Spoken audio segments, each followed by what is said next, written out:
मैं हरकेश मीना, सहायक आचार्य राजनीति विज्ञान, राजकीय महाविद्यालय लाहौर। आज हम BA part second political science में भारतीय राज्य व्यवस्था के अंतर्गत भारतीय संविधान में संशोधन की प्रक्रिया का अध्ययन करेंगे।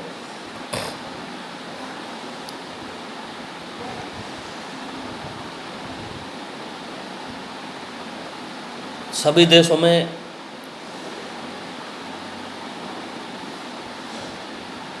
अपनी अपनी राज्य व्यवस्था को संचालित करने के लिए संविधानों का निर्माण किया जाता है और संविधान निर्माण करते समय इस बात का ध्यान रखा जाता है कि कोई भी व्यवस्था जिसका हम वर्तमान में निर्धारण कर रहे हैं वो स्थायी नहीं हो सकती, तो बहुत चिरकालीन नहीं हो सकती, बहुत लंबे समय तक वो नहीं चल सकती। कुछ ऐसे समय आएगा, कुछ ऐसी परिस्थिति आएगी कि हमें उसमें कुछ संशोधन भी करना पड़ेगा। इसलिए संविधान में, सभी संविधान में संशोधन की व्यवस्था की जाती है। हमारे भारतीय संविधान में भी संविधान संशोधन की व्यवस्था की गई है और हमारे संविधान के अनुच्छेद 368 के अंतर्गत संविधान संशोधन की प्रक्रिया का प्रावधान। हमारे संविधान में संशोधन की जो प्रक्रिया है उसमें 3 तरह के प्रावधान हैं। साधारण विधि के द्वारा, विशिष्ट बहुमत के द्वारा और विशिष्ट बहुमत और राज्य विधानमंडलों के अनुमोदन के द्वारा।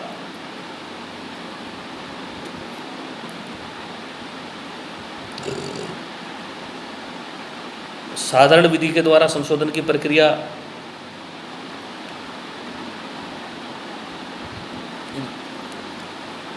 जो होती है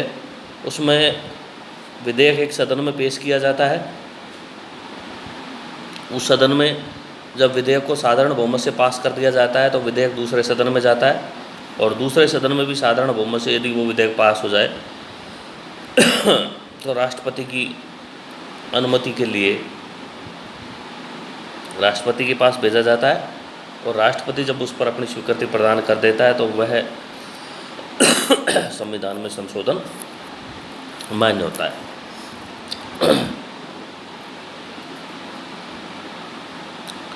संविधान के कुछ अनुच्छेद जैसे अनुच्छेद 2, 3, 4, अनुच्छेद 169 जिनमें इस प्रकार से इस विधि के द्वारा संशोधन किया जा सकता है।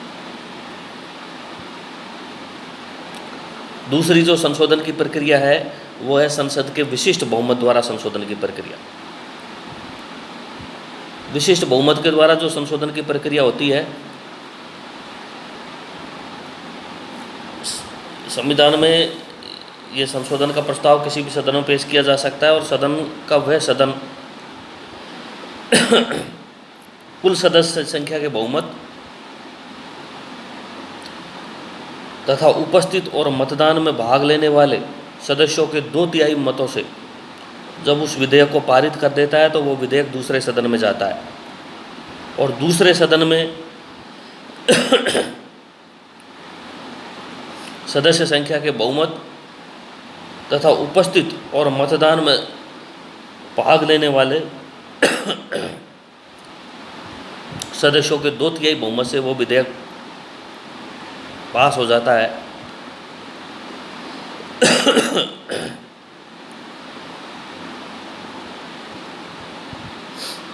तो उस विधेयक को स्वीकृति के लिए राष्ट्रपति के पास भेजा जाता है। यदि विधेयक एक सदन में पास हो जाए और दूसरे सदन में पास नहीं हो तो विधेयक वहीं गिर जाता है, क्योंकि संविधान संशोधन संबंधी जो विधेयक होते हैं उसमें संयुक्त सदन की जो है बैठकों का प्रावधान नहीं है। इसलिए एक सदन के द्वारा पास कर दिया जाए और दूसरे सदन के द्वारा पास नहीं किया जाए तो वो विधेयक वहीं गिर जाता है। दोनों सदनों के द्वारा बहुमत और उपस्थित तथा मतदान में भाग लेने वाले सदस्यों के 2/3 बहुमत के द्वारा उस विधेयक को पास कर दिया जाए तो उस विधेयक को राष्ट्रपति की स्वीकृति के लिए भेज दिया जाता है और राष्ट्रपति की स्वीकृति मिलने के बाद में वो विधेयक जो है संविधान संशोधन का जो जिस प्रकार हमने संविधान संशोधन उस विधेयक के माध्यम से किया है वो हमारे संविधान का अंग बन जाता है। जैसे मौलिक अधिकार और नीति निर्देशक तत्व आदि जो व्यवस्थाएं हैं वो इसके अंतर्गत आती है, उनमें इस प्रकार से संविधान में संशोधन किया जाता है। उनमें जो है इस प्रकार से संवैधानिक संशोधन किया जा सकता है। उसके बाद में तीसरी जो संशोधन की विधि होती है वो होती है संसद के विशिष्ट बहुमत और राज्य विधानमंडलों के अनुमोदन से संविधान में संशोधन। इस प्रकार के जो संवैधानिक संशोधन होते हैं वो संसद के दोनों सदनों के द्वारा उपस्थित और अपने कुल बहुमत एवं उपस्थित एवं मतदान में भाग लेने वाले 2/3 सदस्यों के द्वारा अलग अलग जब वो पारित कर दिया जाता है वो विधेयक दोनों सदनों में, तो इस विधेयक को जो है राज्यों के विधानमंडलों की स्वीकृति के हेतु भेजा जाता है और राज्यों के विधानमंडल की स्वीकृति में कम से कम आधे राज्यों के विधानमंडलों के द्वारा उस विधेयक को स्वीकृति मिलना आवश्यक है। उसके बाद उस विधेयक को राष्ट्रपति की स्वीकृति के लिए भेजा जाता है और राष्ट्रपति की स्वीकृति मिलने के बाद में वो विधेयक संविधान संशोधन उस विधेयक के द्वारा संवैधानिक संशोधन हो जाता है। हालांकि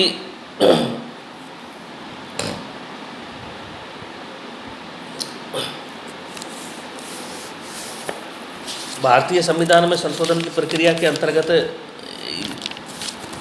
1971 के द्वारा संविधान संशोधन के द्वारा प्रक्रिया की एक अस्पष्टता थी, उसको दूर किया गया और इस संशोधन के द्वारा ये कहा गया कि जब कोई संविधान संशोधन विधेयक यदि सदन के द्वारा पास हो जाए और राष्ट्रपति की स्वीकृति के लिए राष्ट्रपति के पास जाए तो राष्ट्रपति को उस पर अपनी अनुमति देनी होगी। यानी कि कुल मिला के बात यह है कि संविधान संशोधन पर राष्ट्रपति के जो स्वीकृति होती है वो मात्र एक औपचारिकता होती है। संविधान की जो संशोधन की जो प्रक्रिया है जिसमें कम से कम आधे राज्यों के विधानमंडलों का अनुमोदन आवश्यक है, उसमें जैसे राष्ट्रपति का निर्वाचन की प्रणाली, संघ की कार्यपालिका शक्ति की सीमा अनुच्छेद 72,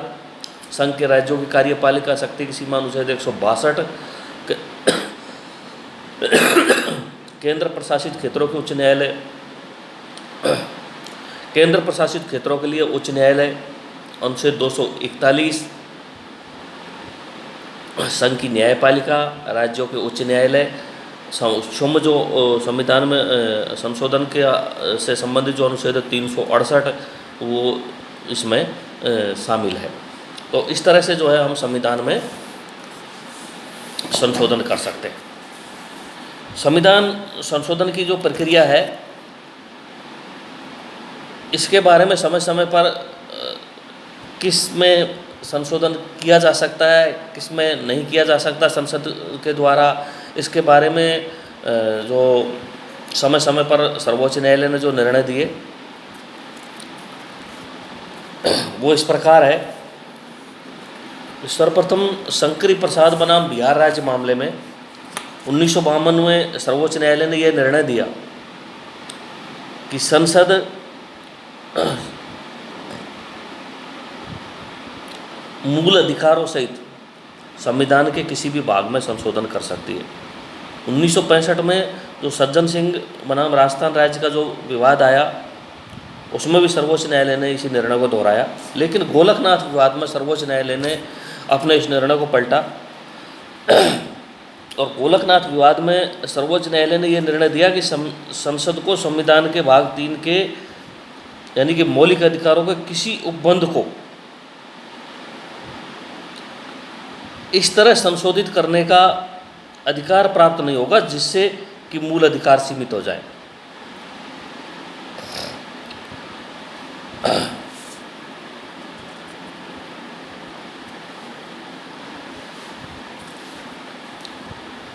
इस निर्णय के बाद में संसद के द्वारा 24वां और 25वां संवैधानिक संशोधन किया गया। इस 24वें और 25वें संवैधानिक संशोधन को जब केशवानंद भारती बनाम केरल राज्य विवाद में इस संशोधन को चुनौती दी गई, तो इस विवाद में सर्वोच्च न्यायालय ने 1973 में निर्णय दिया कि सर्वोच्च न्यायालय 24वें संवैधानिक जो संशोधन है उसकी वैधता को स्वीकार करता है, लेकिन 25वें संवैधानिक संशोधन के कुछ प्रावधानों को अवैध घोषित करता है। सर्वोच्च न्यायालय के जो ये केशवानंद भारती बनाम केरल राज्य जो विवाद था उसमें जो निर्णय था उसकी जो प्रमुख बातें हैं वो ये है कि संसद मूल अधिकार सहित संविधान के किसी भी अनुच्छेद में किसी भी व्यवस्था में परिवर्तन कर सकती है, लेकिन संसद संविधान के मूल ढांचे को नष्ट नहीं कर सकती। संविधान संसद के मूल ढांचे को नहीं बदल सकती। इस प्रकार सर्वोच्च न्यायालय के द्वारा जब ये फैसला दिया गया तो सर्वोच्च न्यायालय ने ये कहा कि संसद के द्वारा संविधान के मूल ढांचे में परिवर्तन नहीं किया जा सकता, लेकिन संविधान का मूल ढांचा क्या है और कौन कौन सी व्यवस्थाएं उसके अंतर्गत आती है इसको स्पष्ट नहीं किया गया। इस प्रकार जो हमारे संविधान में संशोधन की प्रक्रिया है उसमें जो कुछ कमियां हैं वो इस प्रकार है कि एक तो लोकतांत्रिक राज्यों में संशोधन की जो प्रक्रिया होती है या संशोधन की व्यवस्था होती है उसके लिए जनमत संग्रह करवाया जाना चाहिए, तो जनमत संग्रह की व्यवस्था हमारे यहाँ नहीं है। दूसरा ये है कि संविधान संशोधन विधेयक जब लाया जाता है तो संयुक्त सदन की जो बैठक है वो संयुक्त सदन की बैठक करवाई जानी चाहिए और उस बैठक के माध्यम से संविधान संशोधन विधेयक में यदि कोई गतिरोध आता है तो उसको दूर किया जाना चाहिए, लेकिन इस प्रकार की व्यवस्था हमारे यहाँ नहीं है कि संविधान संशोधन के लिए सदन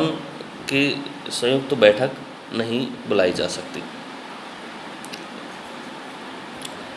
सम्मिलित बैठक नहीं बुलाई जा सकती। और जब किसी विधेयक को